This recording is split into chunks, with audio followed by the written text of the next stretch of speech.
Happy Friday, Dub Nation. You got through another week. And if you're not a member of Dub Nation, hello as well. Welcome. I always forget that sometimes it's not just Warriors fans tuning into this program, but regardless, on today's show, I've got a Hall of Famer. And I know normally when I say that, you think of Rick Barry. No, this is another Hall of Famer. He's one of the greatest coaches in the history of the NBA. The dude also played in the NBA. Well, I think the ABA more specifically, but for the San Antonio Spurs.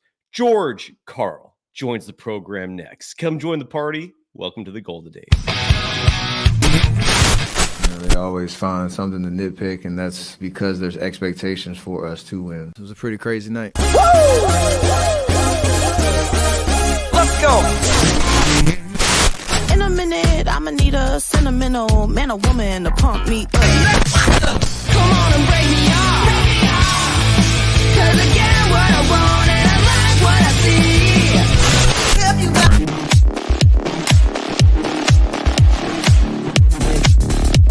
Great. On the program.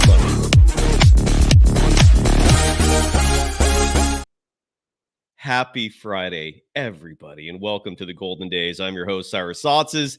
You can follow me on Threads and Instagram at DogWild, and over on Twitter, I'm at Surf Journalist. The program has the same handle across the board at Golden Days Pod, if you want to follow the program and not me. Today's show, before we speak with the Hall of Famer, George Karl, is brought to you by the official sponsor of the Golden Days, and that's Bet Online. Bet Online is the world's most trusted betting platform and your number one source for everything football. The Niners are taking on the Vikings this weekend, going for 2-0.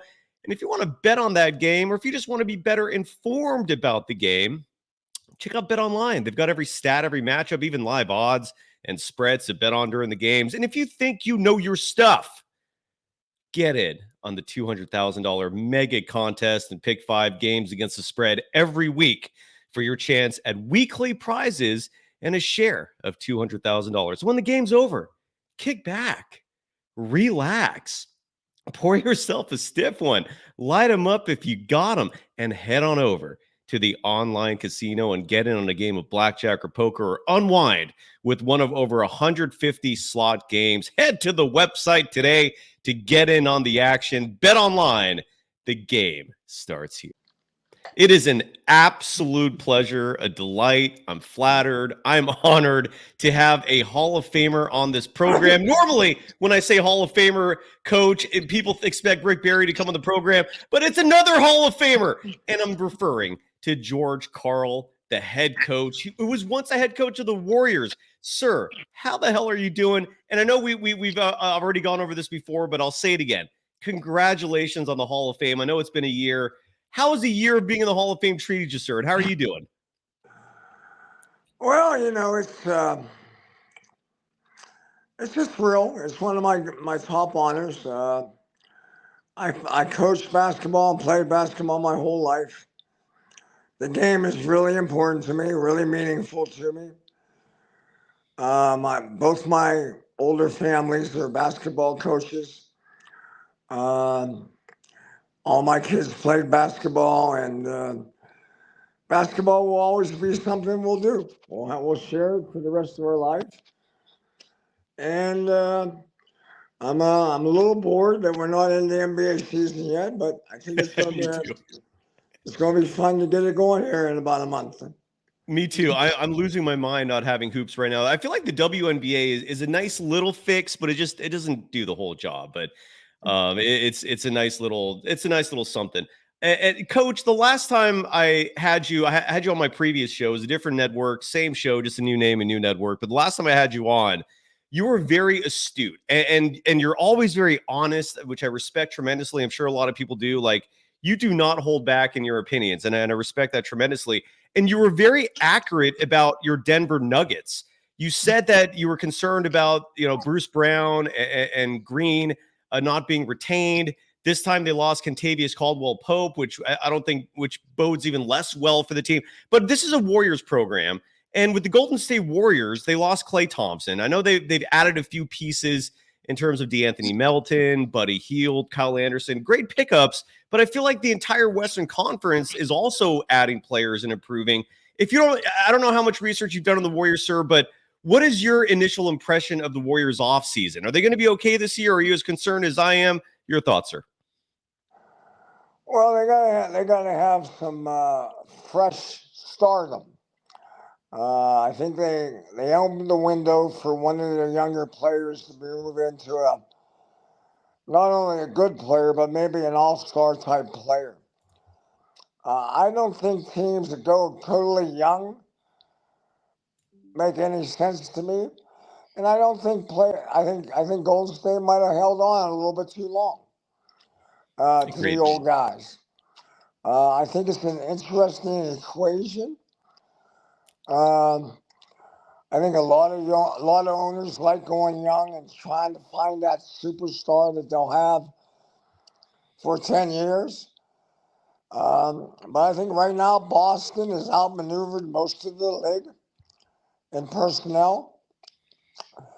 They got not only got a good basketball team, they got a good bench, and they got some good young kids that are going to be around for a long, long time. So I think right now, I give Boston the edge over Denver. Denver is going to rely again on a very young bench.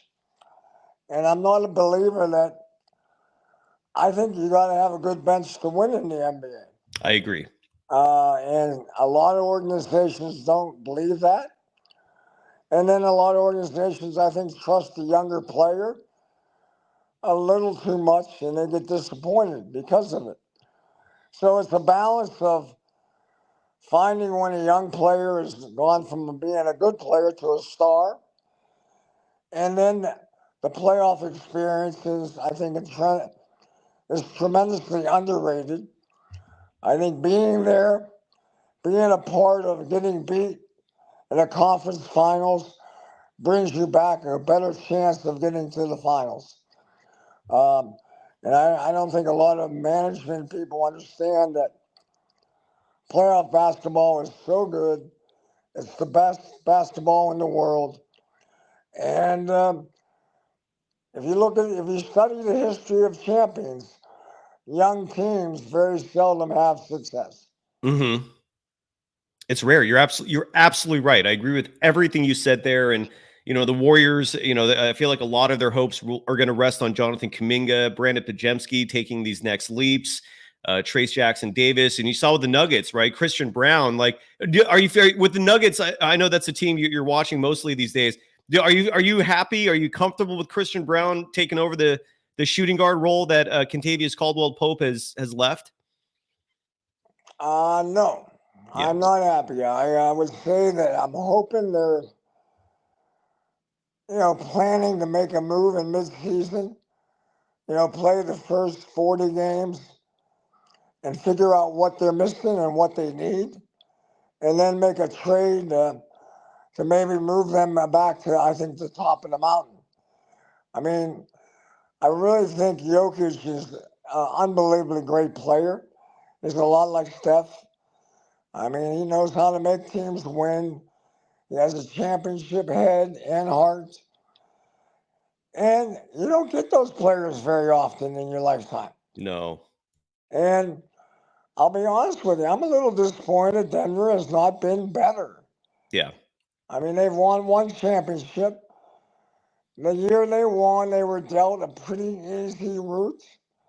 I think 3 of the teams that they beat were under 500.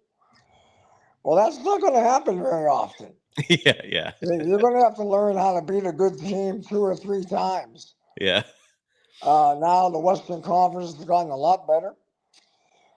Dallas is loaded up. Memphis has come out of nowhere. I still think Sacramento has a chance to be a really good basketball team. Same. And I know whatever they're doing in Phoenix seems like they're lost a little bit, but damn, they got some great players. So exactly. I mean, the West has 5 or 6 contenders right now, and there might be another one surprise us during the season. You're right. My favorite player in the NBA is John Morant. Wow. I'm looking for him to get back in the league, and hopefully got his head screwed on right, and hopefully he'll. I think Memphis could be damn good too. They could. The odds makers actually put them pretty high. It's so deep, and again, you listed like 7-8 teams right there, and we didn't even mention Minnesota, OKC, and then there's like the older teams like the Warriors and the Lakers.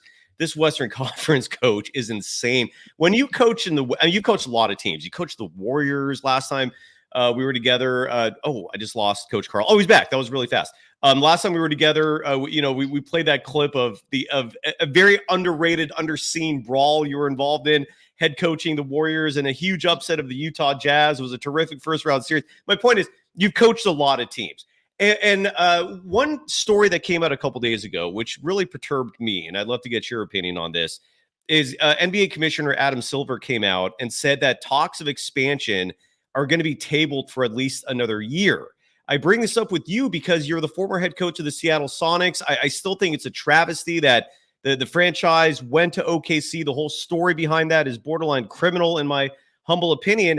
And what bothers me about this recent story is that Adam Silver would not get into specifics regarding why talks of expansion have been tabled for a year. He simply replied when asked for the reasoning. His reply was, "We're just not ready." And he wouldn't get into specifics. Coach, I know you know the answer, and I've said this before, and I'm going to say it to the audience again in terms of what the answer is. You have a handful of small market teams who have basically held the league hostage in terms of expansion because they don't want more teams getting their fingers into that distribution pool. The more teams you have, it's the less money for individual teams getting that revenue share. And for the small market teams, even if it's just a few $1,000,000, they don't want to lose that. And that's a huge part of what's holding this up.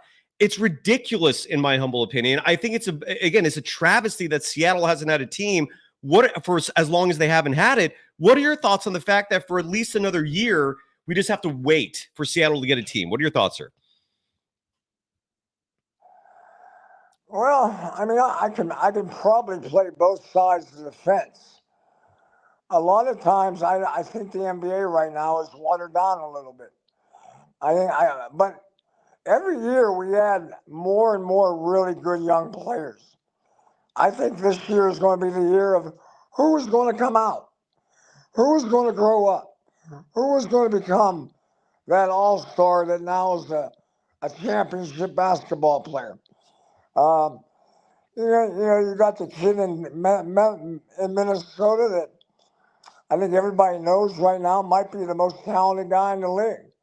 But he doesn't have a mental toughness yet to win big games. You got OKC, might be the youngest team ever to play at the level they're playing at a very, very, very young age. And I'll be honest with you, I think they got one of the best young coaches in the NBA.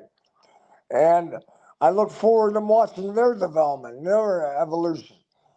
I'm not even talking about the East Coast. I mean, for the first time in a few years, I think the 76ers and the Knicks have a chance. Right. In the last couple of years, they said they've had a chance, but I don't know if they really did. But I think they closed the gap on Boston, and Milwaukee's probably got at least one more good year in them. And so the East is not going to be bad. The West is dynamite, it's dynamic, it's impressive, but the whole NBA right now is healthy. And I think the league, I agree with you. I think Seattle deserves a team. And I basically think the majority of basketball and NBA fans agree with us. And for me, I don't know if it's the small markets wanting to hold the territory on their money, but I think the money right now is a big number. I think it's a big number. And I think that big number might be the reason why you got to find some cities that want to put that number up. Yeah. And I just think this, when you look at how deep the West is, you mentioned you ran off a list of Eastern Conference teams that have a shot. I mean, we haven't talked about the East in years in terms of numerous contenders. There's the popularity of the sport's never been higher. The depth of talent, I feel like, has never been deeper. If you're not going to expand now, like, when the hell are you going to do it? It seems crazy to me. And I just have a lot of family from the Seattle area. And again, you were entrenched in the Seattle community as the former head coach of a team that, was a Western Conference champion. And it's just ridiculous to me that for at least another year, for non-specified reasons, we're not going to have an NBA team. Shifting gears, Coach, a lot of people associate you as being a head coach, right? You're in the Hall of Fame largely because of that reason. You racked up record numbers of victories as a head coach, but people forget that you played the game too. You have North Carolina roots. You played for the San Antonio Spurs, I believe, for 3 years. Correct me if I'm wrong on that number. And you're now behind a terrific docuseries that, correct me if I'm wrong on any of this, that's on Amazon Prime right now. That tells the story of the American Basketball Association, aka the ABA. You played in it. My friend Rick Barry played in it. Dr. J played in it. There's a lot of history and lore behind that time period when there were two leagues. And you're behind a show that's covering it. Tell the audience, please, what this show entails and why they should tune in. Well, the show is, right now, it is a production that, along with a lot of ABA guys, Julius Ervin, myself, Rick Barry was very good. We came up with a documentary, a four-part documentary. It's done. It's in the barrel. It's ready to go. But Amazon now is trying to figure out when they're going to release it. It's not out for release now, as of now. And we have no control over that. Amazon is the one that controls when it's released. They paid a big hunk of money to us to produce it. We got done about a half a year ago, and we just got to wait on them to put it on the market. Oh, that's insane! You're telling me this thing's ready, it's produced, and now Prime's just waiting for the right time to actually release it? Well, I don't know exactly their reasoning. I don't deal with them on a personal basis. They've been a good partner. Am I sad that it's not out? Yeah, I'm sad. I mean, the reason we did this was to raise some money for the ABA players. And, all the players are as old as I am or older. And we lose about one a month. Oh. There's only about 110 of us left. And I think all of them would love to see this movie. And I hope we get it out to them soon. I hope so too, and I'm looking forward to watching this when it is released. I wish that, based off what you just said, I wish there was more transparency in this world, Coach. That's one of the things that really frustrates me about the world around us. But I digress. Speaking of transparency, you're very forthright. I feel like you're a straight shooter, sir. Correct. And again, if you're not, or if I'm mischaracterizing you, please correct me.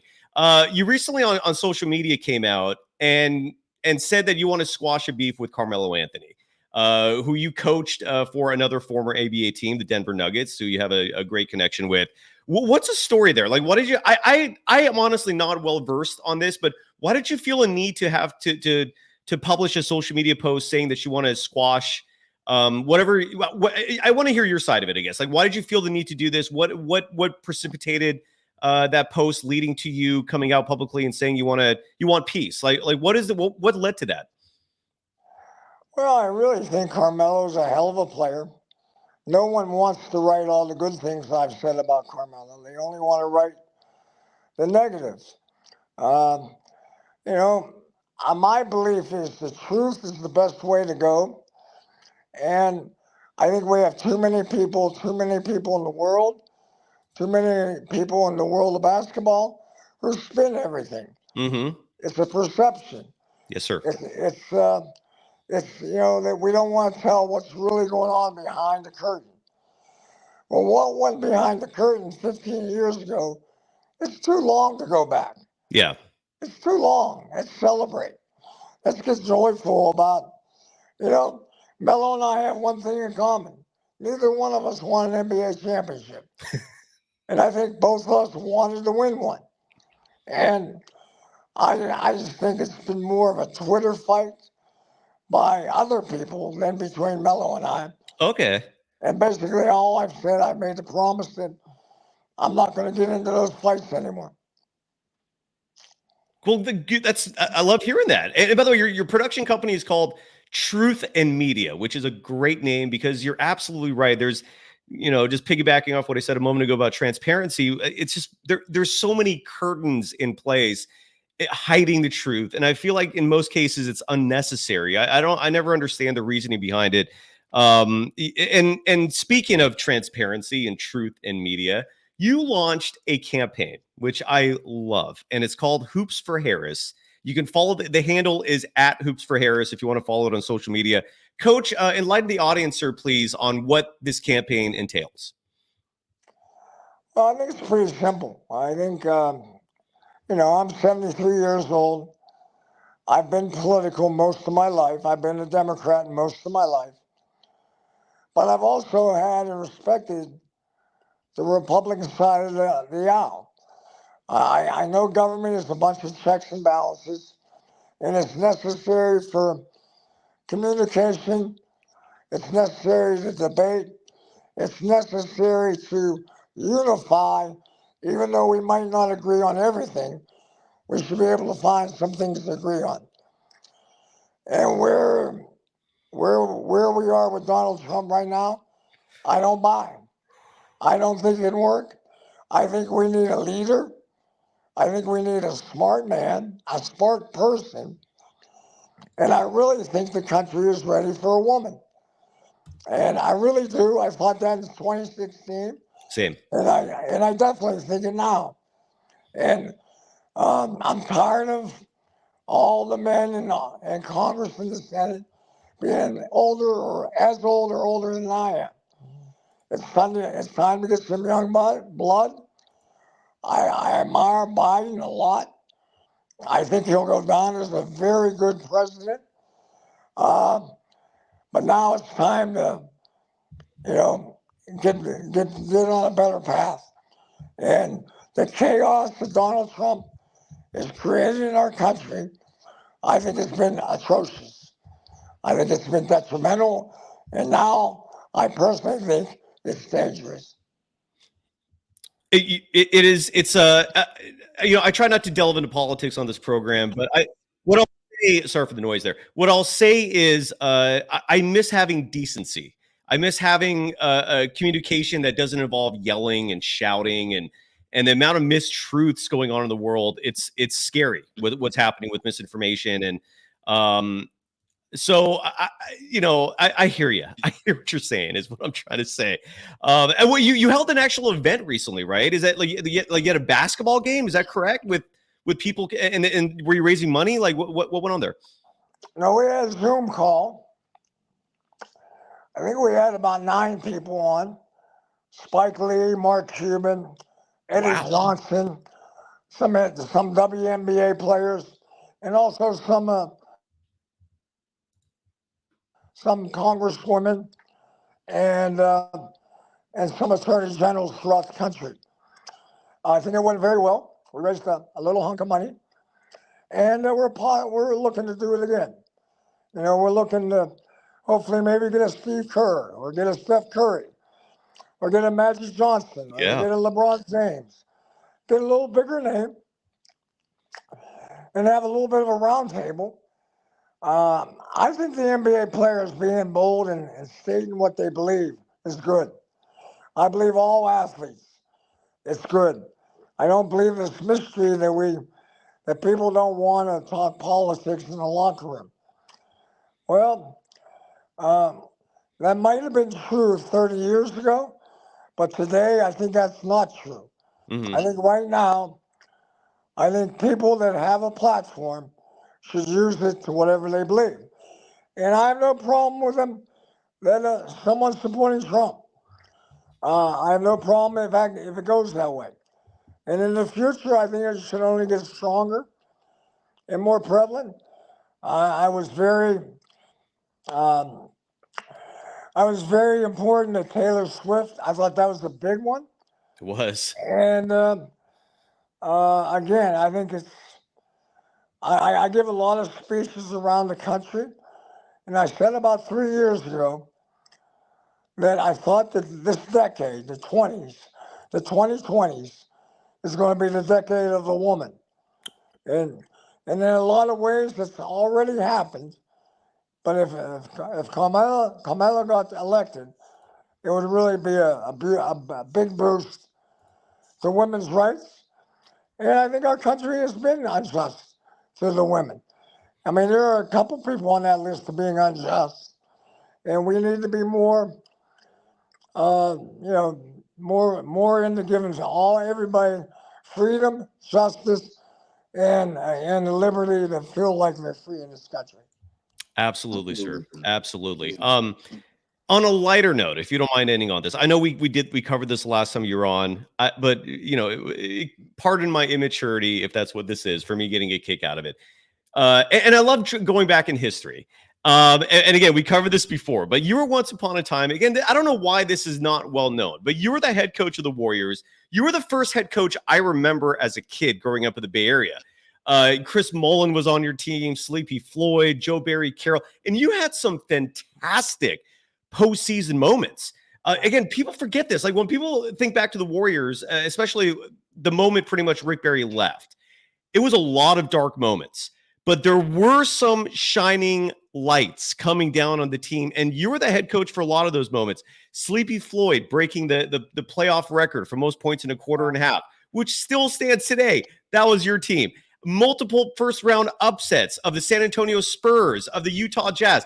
And this is the clip I want to go to, if you don't mind. And that is back when the first round of the playoffs was only a 5-game series. So these games meant a lot. And you fell down 2-0 to the Utah Jazz after this game.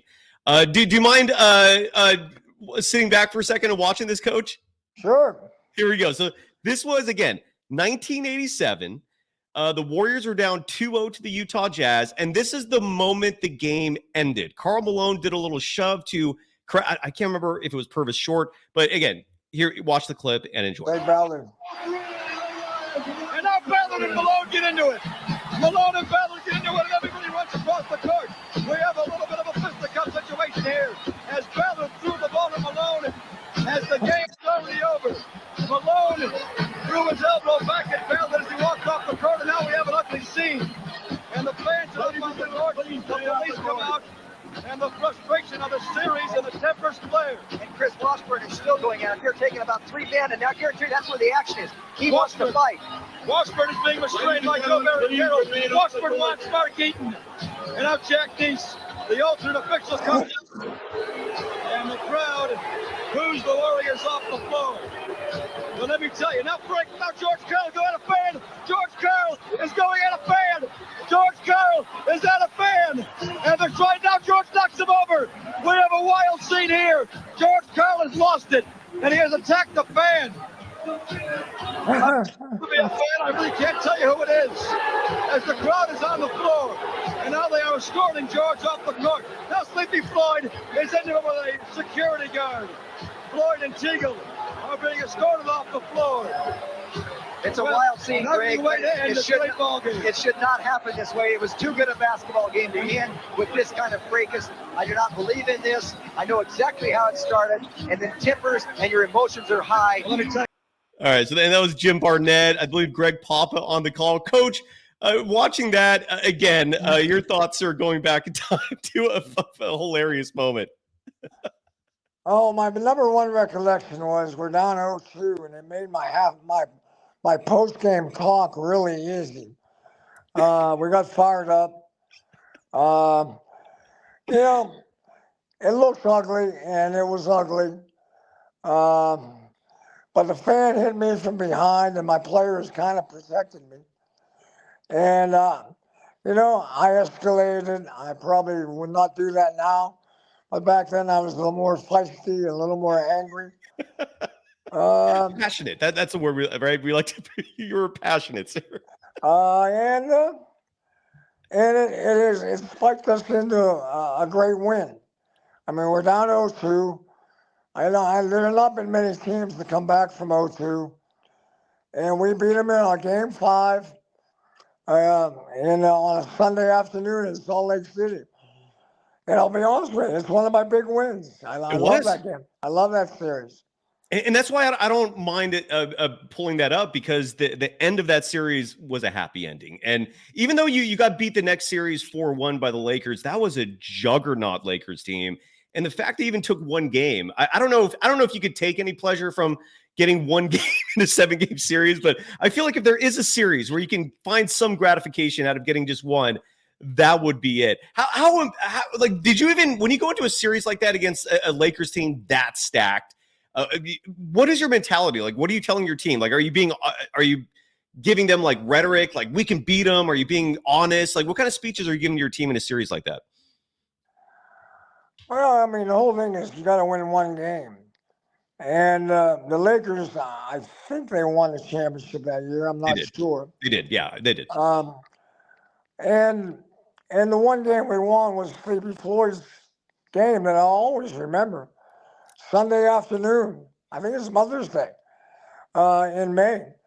And I remember on the bench saying, hey, just get the ball sleepy. I mean, it was not brilliant coaching by any means.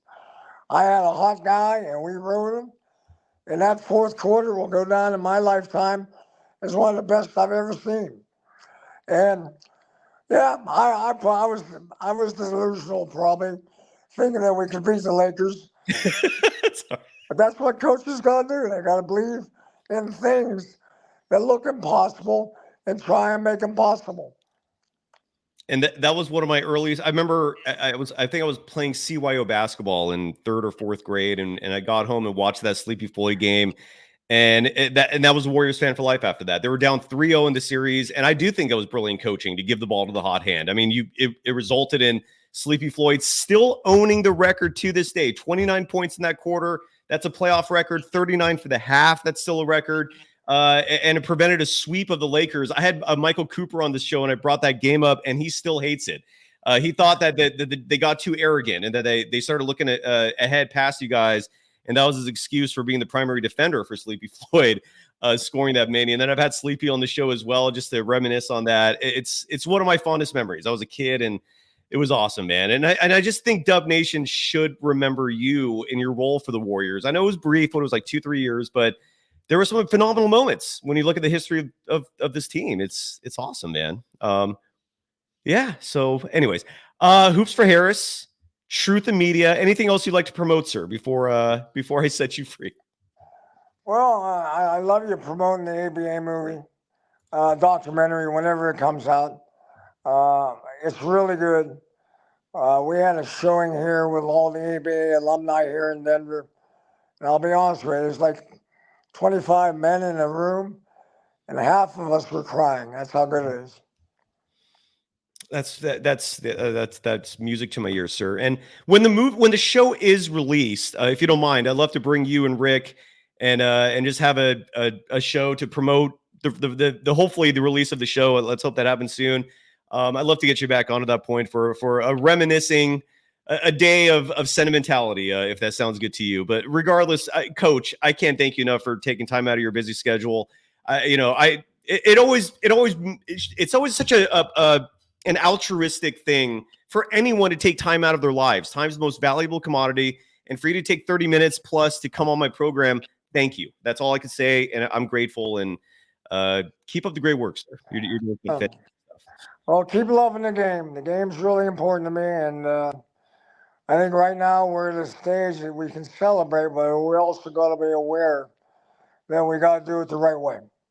Yes, sir. Absolutely. And let's hope Seattle gets a team. I hope that happens soon. And let's hope your documentary gets released on Prime Video soon as well. Coach Karl, you can follow him on all social media platforms, if I have it correct, at Coach Karl 22, the Hall of Famer himself. Thank you again, sir. Always a pleasure to have George Karl on the program. He's awesome, man. And again, I for someone like me who grew up watching him as the head coach of the Warriors, there's always like a little something extra special every time I have him on the show. So that's George Karl for you. And have a great weekend, everyone. We'll be back at this soon. I want to really quickly mention as well for the folks out there who think that the Warriors are pursuing Jimmy Butler. That is just pure speculation based off the very beginning of the offseason. Some media schlub out there just repeated it, and all of a sudden you have a bunch of other media organizations suddenly going with it, running with it, like the Warriors are still pursuing Jimmy Butler. Maybe they are, but that story is from the very beginning of the offseason, back when one report came out that the Warriors were interested in trading for him. But that was before the Paul George dealings. That was before the Lauri Markkanen dealings. That was a long time ago. Jimmy Butler is under contract with the Miami Heat for this coming season. Do not expect the Warriors to make a move for Jimmy Butler. I'm not saying it's not going to happen, but there is nothing new to report on that front. So don't think behind the scenes the Warriors are calling the Miami Heat trying to make a trade for Jimmy Butler. There's nothing new to report there. Otherwise, have a great weekend. Thanks again to Coach Karl for coming on the program, and we'll see you all soon. Bye-bye.